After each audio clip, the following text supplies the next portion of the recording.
Malia crouched against the back wall of the shuttered taco stand, breath catching in her throat.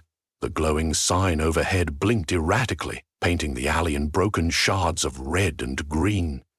She felt the hum of her wings, smaller than average for a fairy, quiver against the inside of her jacket. Though she might have been mistaken for just another street hustler, the luminous freckles scattered across her cheeks gave her away, if you knew what to look for. Tonight she wasn't just moving stolen goods. She had precious cargo that could topple power structures in her homeland. Meanwhile, the rumble of the passing trucks signaled the moment to act. Nobody was supposed to know about her deal with a supplier on the fringes of the city, but secrets spread like wildfire among the clans. They had eyes everywhere, and Malaya knew how high the stakes were if she got caught. The Lantern Clan, a powerful group of fairies who believed in strict tradition, despised rogues like her and would do anything to stamp out unsanctioned magic trafficking. They would be close by now. She could sense the shift in the evening breeze, thick with the scent of iron and ozone. Her contact was late and her patience wore thin. At last, she saw a battered food truck pull up under the flickering fluorescent lights. The driver, a broad-shouldered man named Felix, stepped out, rubbed his gloved hands together, and shot her a cautious glance. Felix was human, but rumoured to have some distant giant heritage given his imposing stature. Tonight, his skin glinted faintly under the streetlights, as though the swirl of hidden magic coursed just beneath the surface. In the truck's cargo hold, concealed within crates of ground beef and tortillas, lay the rare artifacts Malaya needed to move across state lines. Smuggling them wouldn't be easy, but under the cover of fried onions and sizzling beef, magic sometimes went unnoticed. Felix was on edge. They're cracking down harder. I nearly got pulled over twice. He stepped closer, opened the truck's side hatch, and gestured at the overcrowded crates. If you slip up out there, you'll have the entire clan breathing down our necks, he muttered, voice low enough that even Malia's keen ears strained to catch every word. She nodded, forcing herself to stay calm. We can't afford to wait. If the clan gets their hands on these relics, we might as well kiss free trade goodbye. Carefully, she hopped onto the truck's step, fluttering her wings only when Felix wasn't watching too closely. Malaya may not have been the most skilled flyer. Her wings were damaged long ago in a scuffle with clan enforcers, but she used what she had to slip into cramped spaces quickly. She examined the crates, testing the runes so painstakingly etched in hidden compartments. Each artifact radiated a faint hum that resonated in her bones. She could pass for human in a crowd, but no real human would feel the magic as she did. "Move quick then," Felix hissed. He looked around the deserted lot. "They'll be coming from the north. Avoid the main roads, if you can."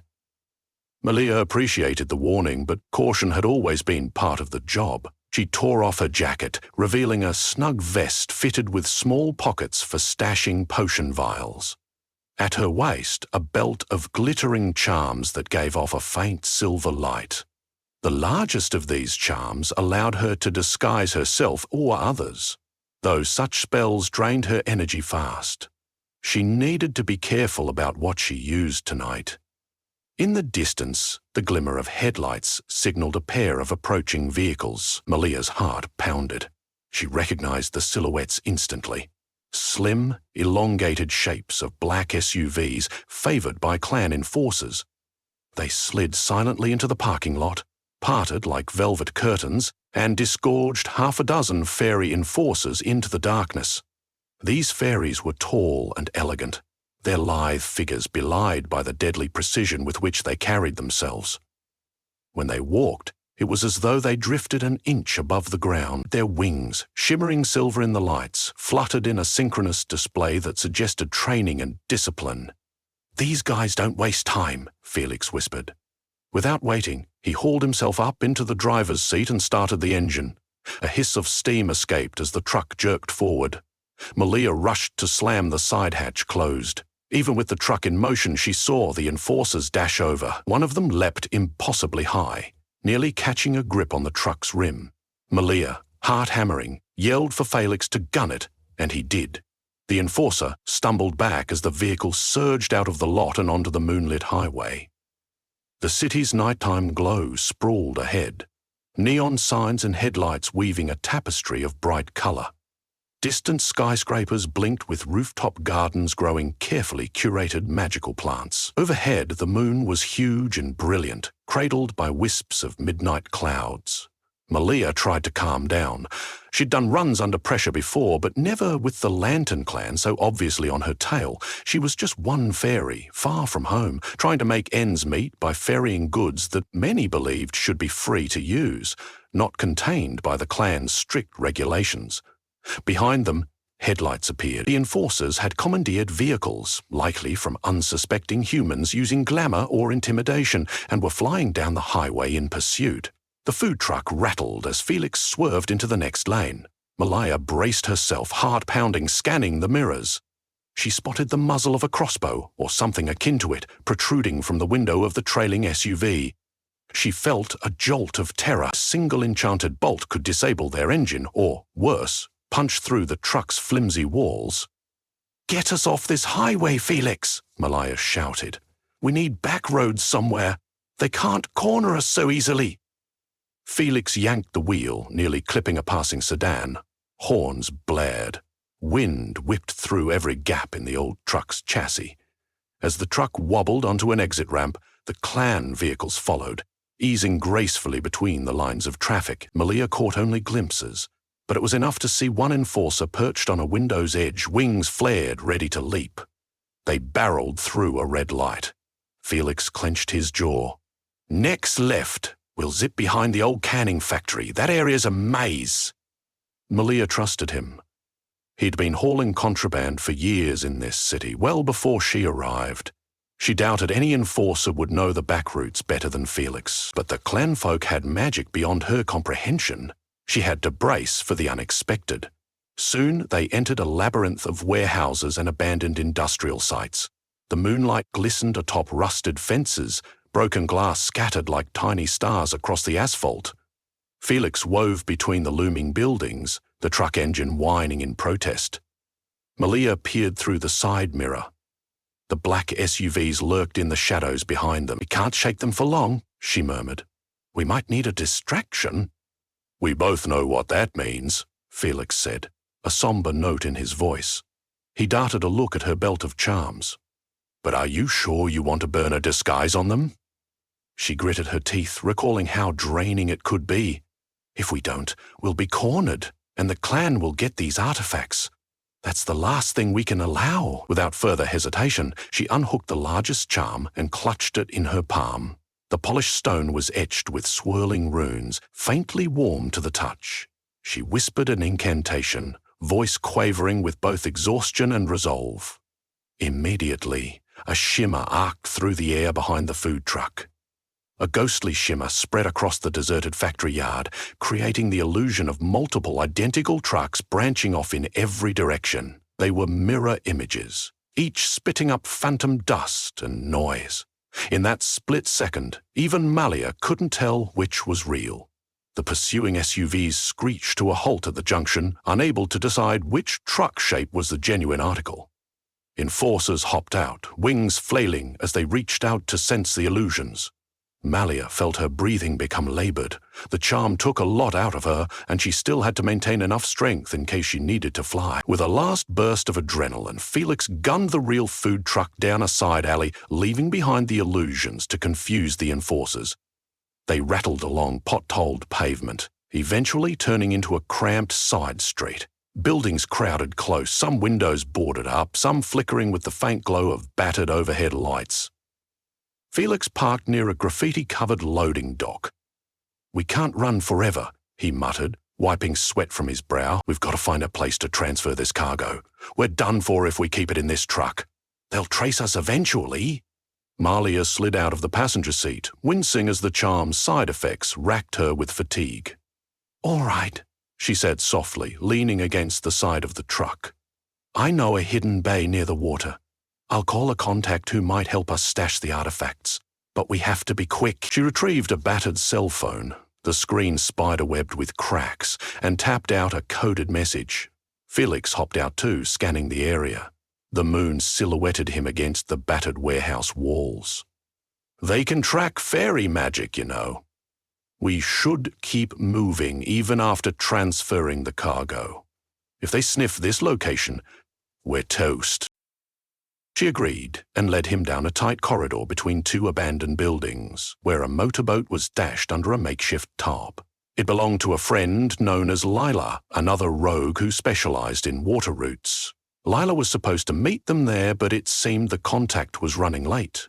The boat's deck looked shabby, streaked with rust and algae, yet Malia knew it had a secret compartment designed for contraband, large enough even for the artifact. They'd just have to get them from truck to boat without drawing attention. They worked swiftly in the glow of a half-broken floodlight. Malia's wings still trembled from her exertion, so Felix did most of the heavy lifting. She watched the shadows, convinced that at any moment enforcers might swoop down from the rooftops or slip out of the gloom. Every scrape of crate against asphalt seemed louder than gunfire. At last, they hauled the final wooden box onto the boat. Malia carefully unlocked the hidden compartment and slid the precious cargo inside. "Good," she sighed. Her shoulders relaxed a fraction, but only for a moment. "We have to get out of here." "And me?" Felix asked. "You know, I can't exactly vanish the way you do. My job was to get you here." Malia wanted to repay Felix's risk. He consistently stuck his neck out for her. "Head south. There's a safe spot near the old shipping docks. I'll send a message. If you see Lila, let her know where I'm going." She squeezed his hand gratefully, then hoisted herself onto the boat. She noticed a faint glow of headlights reflected against the far end of the corridor. "Hurry!" Felix darted back, climbed into his truck, and roared away before the enforcers could corner him. Malia started the boat's engine, glancing at the silent water. Under the moonlight, the dark ripples stretched into the distance. She guided the small craft out of the makeshift dock, feeling the chill night air on her skin. The city lights receded behind warehouses and towering fences. The irregular slab of the urban skyline loomed, lit by the flickering glow of the moon. Strange shapes drifted across the water. Trash, maybe, or drifting illusions from an earlier enchantment. Malia tried to keep her eyes on the winding canal that would lead her to open water. Leaving land behind eased her tension somewhat. The clan enforcers were powerful, but not many of them were adept in aquatic pursuits. That was part of why Malia had arranged this route. She'd learned from experience that the clan's reach was broad, but not invincible. Still, her limbs felt heavy, her head light, from the toll of the illusions. She tried to gather her wits, scanning for any sign of watchers along the canal's banks. Bad luck came as soon as she relaxed. A dark shape loomed on the water ahead, a sleek speedboat, black and silver. At first it was just a speck, but as it neared, she caught the telltale gleam of armor and the silver flutter of wings. Enforcers, waiting. They'd guessed her plan after all. Her pulse raced as she almost considered turning back, but that would send her straight into the arms of the rest of them. She slid her hand across her belt, searching for any charm that might help. The speedboat's motor purred, and a voice echoed across the waves. "Malia of the Broken Wing, you are ordered by the Lantern clan to surrender the artifacts." A bright spotlight shone on her boat, making her squint in the harsh glare. She glimpsed two enforcers, one at the wheel and another perched up front, crossbow-like weapon aimed. Time slowed. She glanced at the water. If she jumped in, her wings would be soaked and flight would be impossible. She'd drown under the weight of exhaustion if she tried to swim too far. She took a breath and summoned the faint flicker of leftover illusion magic. Holding the stone again, she conjured a swirl of faint light around her boat, making it seem to split into 4 identical vessels. The enforcer fired a bolt, trying to pinpoint the real boat, but it whizzed past Malia's ear. She yelped and ducked. The illusions fizzled. She didn't have enough energy left to maintain them. The enforcers advanced. The crossbow glowed with a menacing aura, undoubtedly a tracking spell locked onto her. She had to think of something else. Her mind reeled, and her gaze darted to the engine. With a clench of her jaw, she whisper-chanted another incantation, just enough to cause a small rupture in the engine's magical wards. Sparks flew, and her boat gave a violent shudder. She prayed it wouldn't toss her overboard. The engine sputtered, then flared unnaturally bright, as though supercharged. The boat rocketed forward with a burst of speed, slamming Malia to the deck. It also unleashed a rush of arcane fumes into the air, partially obscuring her from view. She zoomed past the enforcers before they could react, wind stinging her cheeks. The unnatural speed wouldn't last. She could hear the engine howling in protest. If it died, she'd be stranded.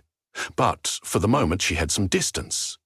She brought the boat around a bend in the canal and slipped into a cluster of towering cargo ships anchored overnight. Each vessel was enormous, lit by only the faint emergency lights. Her overcharged motor coughed, then died altogether, leaving her drifting between hulking steel hulls. She fought to stay calm, heart beating so loud she was sure the enforcers could track it.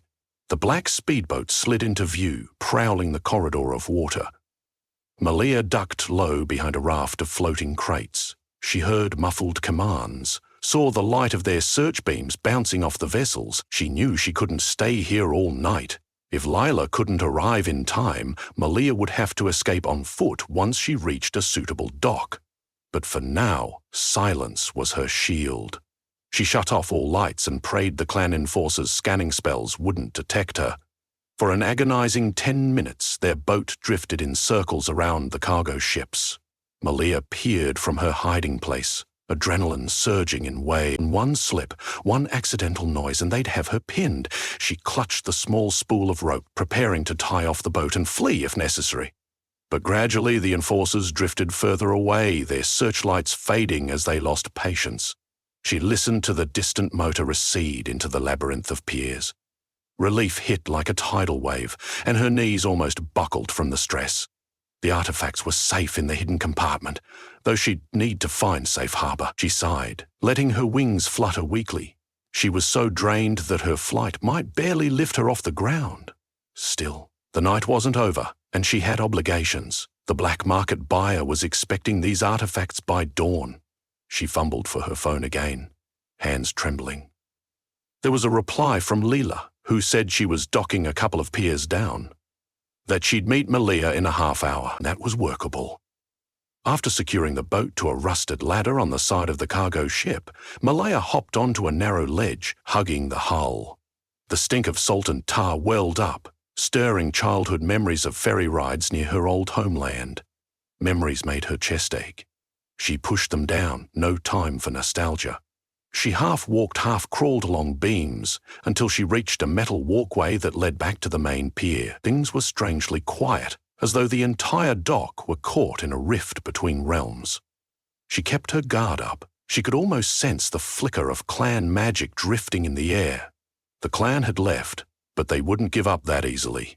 She found an old fisherman's shack and slipped inside.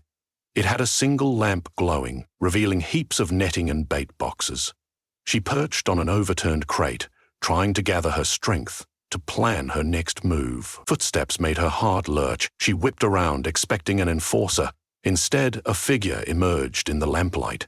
Lila, a tall woman with short, silver-dyed hair that caught the lamplight oddly, hinting at a trace of elven blood. She wore worn combat boots, tattered jeans, and a lightweight jacket. The second she saw Malia, relief spread across her sharp features. "You're late," Lila whispered. Then, more softly, "You okay?" Malia exhaled, stood and nodded. "Yeah, more or less." She motioned back toward the hidden boat. "Artifacts are stashed safely. We've got to move them before the Clen track us here." Lila bit her lip. "I got a phone call from some contacts. They say the clan's in full pursuit, blockading roads leading out of the city. So, we'll smuggle the stash into my boat, head upriver. I know a place along the coast where we can lie low. After that, we can arrange a neutral transfer." She led Malia outside, boots scraping on the rickety steps. "But we need to hurry. They've got air units patrolling the rivers." Back at the cargo ship, Lila helped Malia carefully haul the boxes from the hidden compartment onto her own, more discreet boat. It was painted a dull grey, battered from years of illicit travel. A small motor chugged quietly, muffled with spells that masked noise and heat signatures. Lila had thought of everything. Overhead, the moon was drifting lower, the night inching closer to dawn. They had a narrow window to escape. Malia felt a jolt of nerves, but also a small comfort. They had a chance. Once the artifacts were transferred, Lila started the engine and they glided away from the piers, weaving through the decrepit channels. Malia stayed vigilant, scanning for any sign of clan pursuit. Her wings still ached, her magic reserves dangerously low. But she clutched the fleeting hope that she would see the next sunrise, free and successful, artifacts delivered, clan thwarted. In the distance, an enforcer's craft hummed, but it never appeared around the bend. Perhaps it patrolled another stretch of water. Gradually, the glow of city lights softened behind them. They navigated into a narrower tributary, blanketed by reeds. The chirp of night insects lulled Malia into a half-daze, the adrenaline ebbing slowly from her veins. Leela guided the boat skillfully, glancing over her shoulder once in a while to gauge Malia's condition. "We've got halfway to go," Leela murmured. She fiddled with a small device that scanned for nearby magic signatures. "Seems clear for now. You've been pushing yourself, Malia. Once we crest the next bend, we can rest for a bit." Malia didn't protest. Despite her usual stubbornness, the exhaustion was overwhelming. She slumped forward, resting her head against her arms. The gentle sloshing of water under the hull was strangely soothing. She closed her eyes for a moment. Flashes of tonight's chase drifted through her mind. Headlights, illusions, the crossbow bolts whizzing past, the tense hush of the cargo docks. She felt a pang of gratitude for Felix and Leela. Without them, she'd be cornered by the clan. These artifacts would be in captive hands. Memory rippled through her. Unbidden, she recalled standing before the clan elders, wings bandaged, being cast out for refusing to submit to their restrictions. They had told her that fairies like her endangered the fragile equilibrium between humans and fae. But as far as Mela was concerned, that equilibrium was already a farce. The clan used their authority to hoard and regulate magical artifacts, punishing free spirits who just wanted to build their own destiny. She vowed to never bow to them again. She dozed for a few minutes while Lila steered. The boat's pace changed, stirring Mela from her shallow slumber. Opening her eyes, she saw trees looming on the riverbank, their canopies forming an arch overhead. The air smelled of moss and damp earth, a welcome fragrance compared to asphalt and diesel fumes. Lila slowed the motor, letting them drift into a hidden cove. "We'll rest here," she whispered. "Even if they suspect we came this way, this place confuses their tracking spells." She pointed to knots of luminescent vines slithering around the tree trunks. "Local flora. They block magical scanning." Together they secured the boat, checking the crate of artifacts. Everything remained intact. Malaya felt tension ease from her shoulders. The forest glade around them glowed faintly, reflecting the moon's last silver rays. She took a moment to stand at the water's edge, wings folded. The night had been harrowing, but the precious cargo was safe. For the moment, Lila joined her. "I know it's not over," she said gently, "but you got through the worst. The clan might throw all they have at us, but once the sun rises, we'll have enough mortal traffic out on the waterways that they can't risk exposing themselves. The artifacts will pass into the right hands." Malaya closed her eyes, letting the moonlight wash over her. A seagull crying somewhere in the distance. "We'll keep going," she said quietly, "and tomorrow we'll find a buyer who wants to keep these relics from the clans locked down. Maybe we can even give them to folks who'll use them for something better." A hush fell between them as they listened to the wind stir the leaves above. Malia sensed the layered worlds swirling around them, human, fairy, and everything in between. She was on the run, always would be, but at least she was forging her own path. With Leela's help, she'd see this contraband safely delivered, continuing her silent rebellion against the rigid dictates of those who thought they owned magic. Despite the weariness in her bones, she felt a deep certainty. She would keep smuggling, keep finding ways to slip through the cracks of clan control. If the fairies of the Lantern Clan wanted a fight, they would get one. Her wings might be broken, her illusions might flicker with the strain of exhaustion, but her resolve was unwavering. She touched the pitted emblem on her belt. They had tried to ground her, yet she was still flying in her own way. Somewhere far behind them, in the tangled sprawl of highways and neon, clan enforcers brooded, waiting for their chance to strike.